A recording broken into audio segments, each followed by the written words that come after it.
গরম পানি দুই চুলা, হ্যাঁ দুই চুলায় গরম পানি আছে।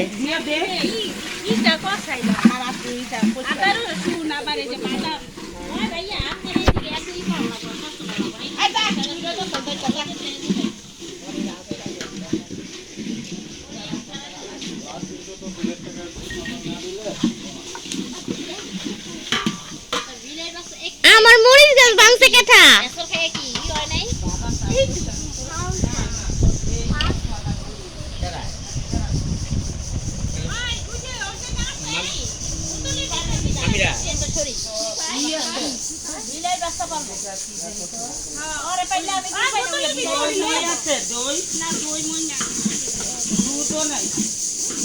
দুধ যত গাছে হইব অল্প আছে।